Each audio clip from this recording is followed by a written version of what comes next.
Moonshine and Music, Joshua Powell. You're back. Yeah, it's been a long time, man. I know, man. We had a whole worldwide pandemic and all kinds of other stuff. That's right. It was that long over the Books and Brews thing. Yeah. Yeah. So what have you been up to? Anything cool? Yeah, the band and I are working on a new record. That's another genre portal hop for us. The last record was kind of. Was it Portal Hop? Yeah, that's what I just call it. Switching genres, switching modes. I It's see. kind of opening a different psychic aural door and just being like, what if we were a metalcore band instead of an indie rock band? And that's where we're going with this new project. But of course, I've been working on it for like 2 years because in order to perform metal music, you have to have a particular set of skills, like Liam Neeson. You have to be able to have like lightning double kick, and you have to like tremolo picking speed up, and so created ideas that we didn't quite yet have the apparatus to execute. So it's just taking a long time. Plus, it's our second album that we've ever done where we're producing everything in house, like by ourselves, and so that's a whole learning process as well, because none of us have been record producers in our career before. But when you throw all of our gear over the last 15 years of being in this together, we built the studio, so like just any time that my brother's not on tour with Reverend Peyton and the Big Damn Band, we're at home shedding and building this record. It's about 75% done, and then this month, having the band all together in town, we've just been kind of like going out and road testing some of those tunes at some of our like stalwart places. Like we've been playing at Be Here Now in Muncie for as long as I've lived in Indiana, and same with the Coterie and Kokomo, like ever since they've opened up. So we're just going to a couple of those places and being like, hey, you guys, do you like this? This is what we're doing now. So, well, I mean, that's cool. It's good to change things. Do you feel like you get bored with the genre and you want to switch, or is it just like an artistic challenge? The story of this one is, I think, different than any of our other sort of incarnations, because obviously we love music, and like we love a lot of different kinds of music. It can be tough when you want to make stuff, but you also have to figure out how to sell stuff. And the people who buy metalcore music are not the same people who buy folk music, typically.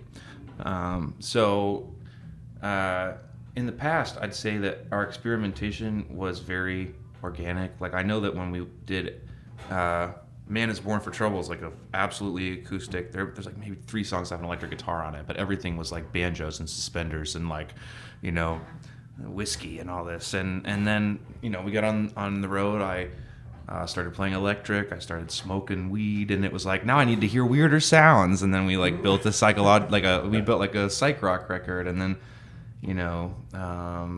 we played the psych rock songs on the road, but they were kind of mellow. So live, we would invigorate them and play them with a little extra passion and spice, and people liked that version of it.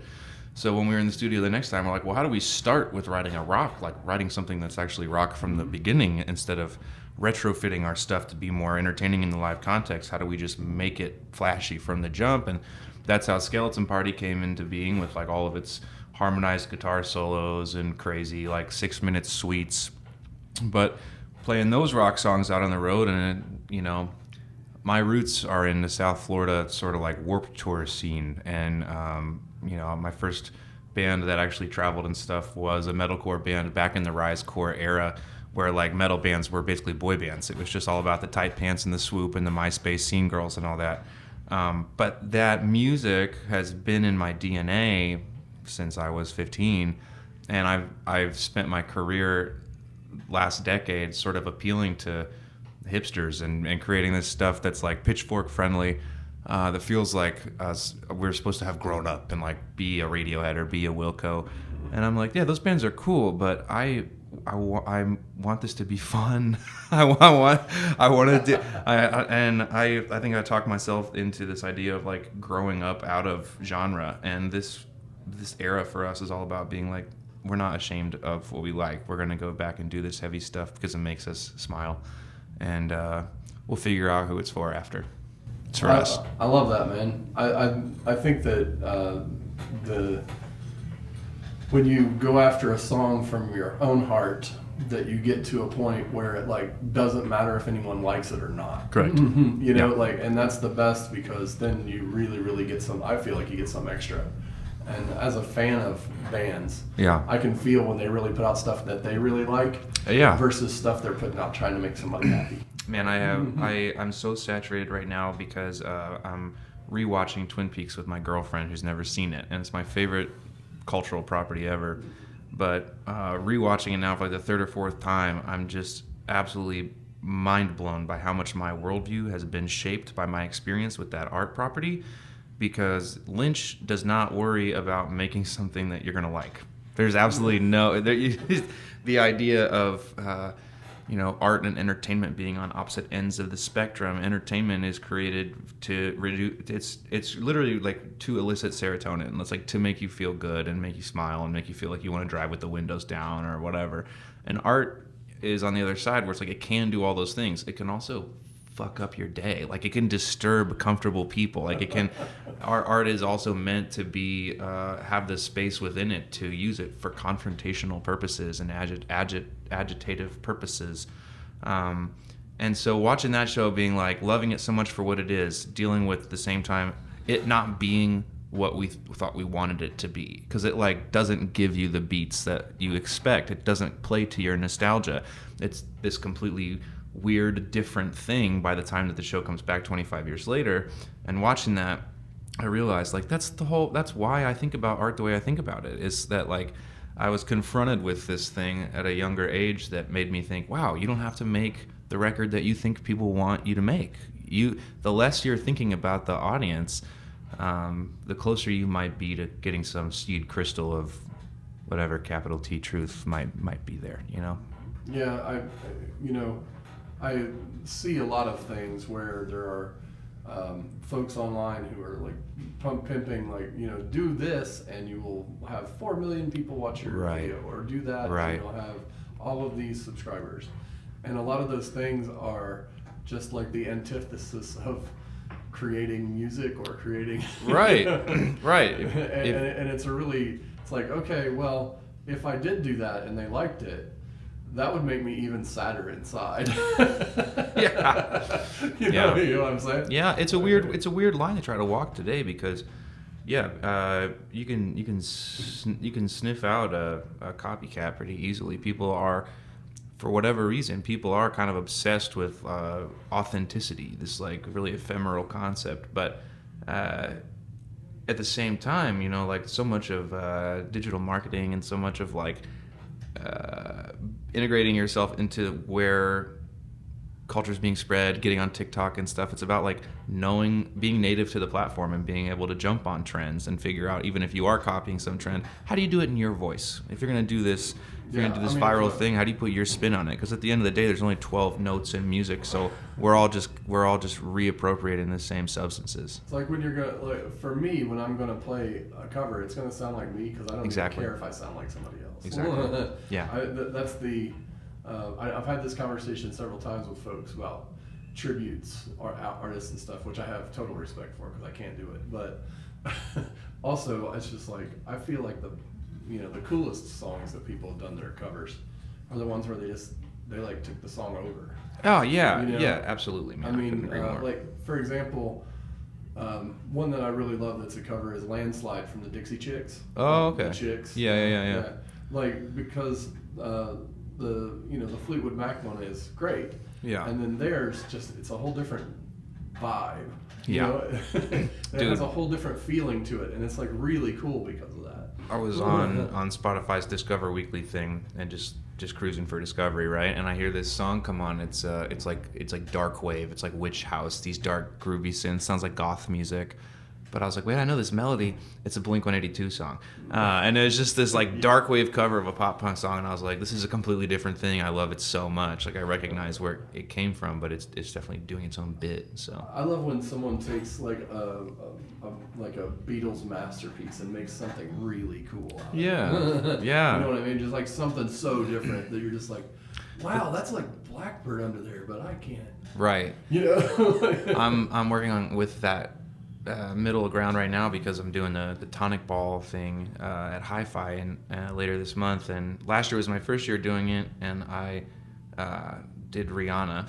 You know, look, this isn't a Rihanna cover waiting to happen, but I wanted to do something unique with it, and so rather than just like do acoustic covers or whatever, like I programmed whole beat scenes into my OP1 and had this like really strange synth with me on stage, and I was using a vocal processor and I was using guitar effects, and it was like very complex, but I was like Rihanna would never. Like it was just such a different pushing myself out of my comfort zone. But I'm gonna perform a Lady Gaga tribute set at that next thing, and I'm like, all right, time to get back in the synth sub menus and figure out how to do these songs. So like I play these shows sometimes at certain bars around that are, you know, you have to play covers. Like that's sure. Kind of, it's like you can play your originals, but it needs to be at least half cover songs, right? Sure, I've been there. And so the Lady Gaga songs from what is it called? I can't even think of it right now. It's from the Star is Born movie. Yeah. Shallow and stuff. Shallow, that one. I do that song like because it's the only one I could figure out. Like, and it's so wild because you know I do not shout out like you said. Sure. I mean, you know, right.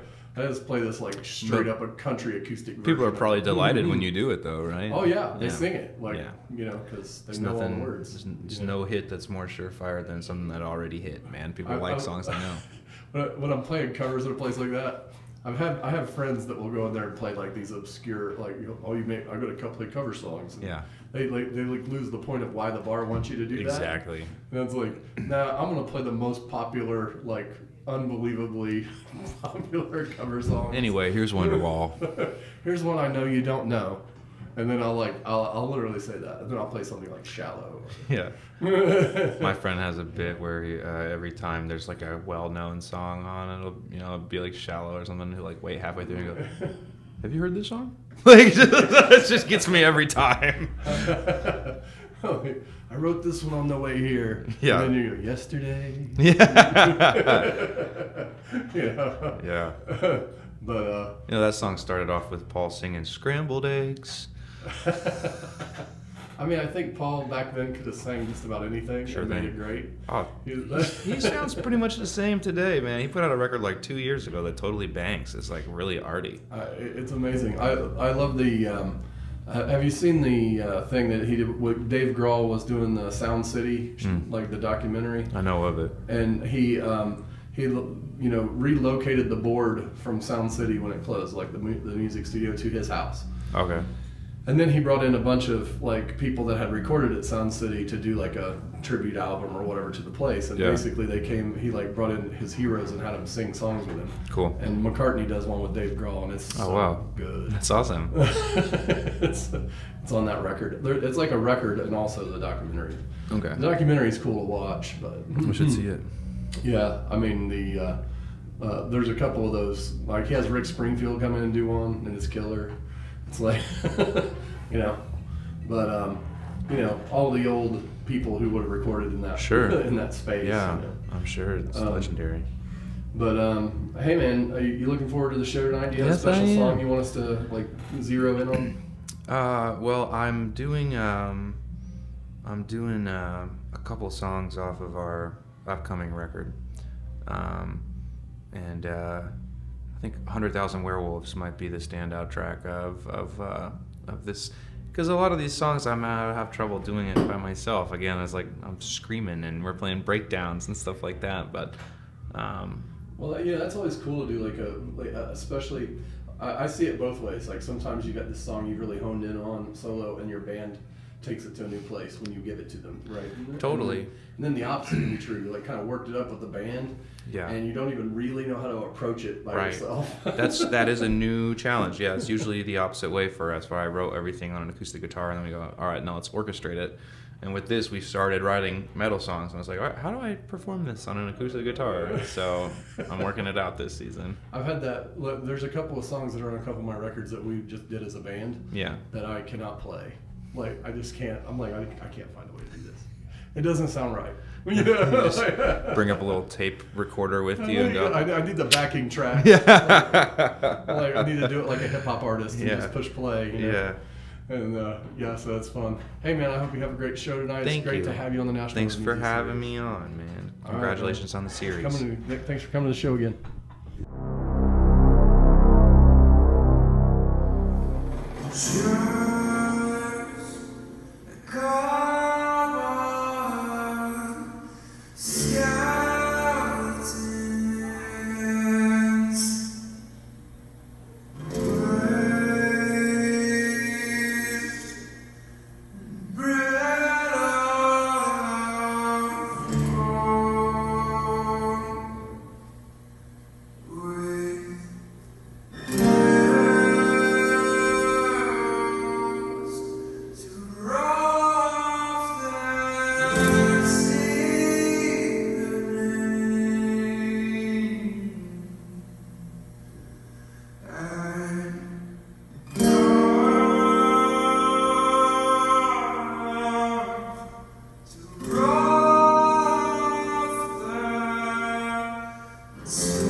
next tune is off another record that we have called Psychotropic.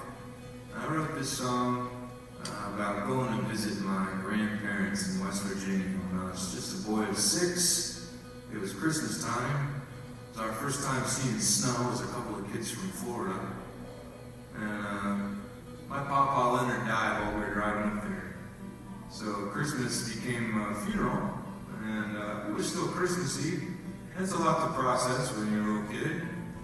And I also had a cousin who was not well, had a lot of horrifying visions of Jesus and the devil. And she told them to me, which sucks when you're 6 years old, bro. So that's what this song's about. But my Papa Leonard, the only thing I really remember about him is that he would sit in a rocking chair and sing songs, and he had a terrible, cool old voice and could sing country songs, including the one that I started this one off with. So this is great.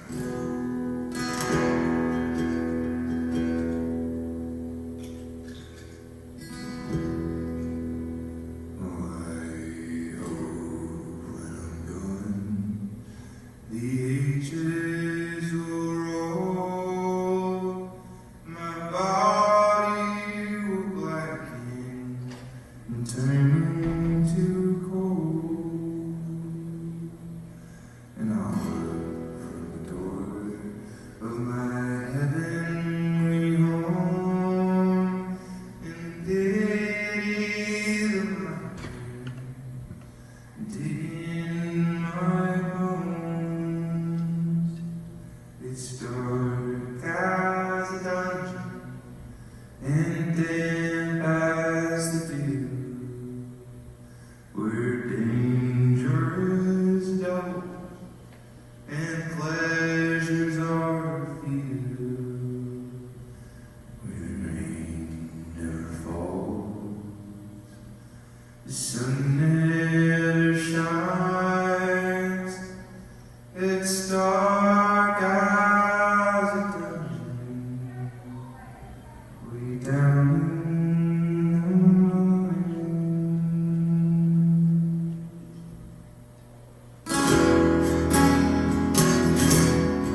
Moonshine and Music is produced by Joe Shelton. Our cameraman, grip, and stunt double is Brent Lee Smith. Artwork by Bailey Shelton. Production crew, Patrick Zabriskie, Ray Hoskins, and special thanks to the Owens family. Also thanks to the H.J. Ricks Center for the Arts, Tony Seiler and Heather Warren staff for all of their assistance in our National Road Music Series shows. Moonshine and Music is copyright 2025, all rights reserved. Hope to see you next time on Moonshine and Music.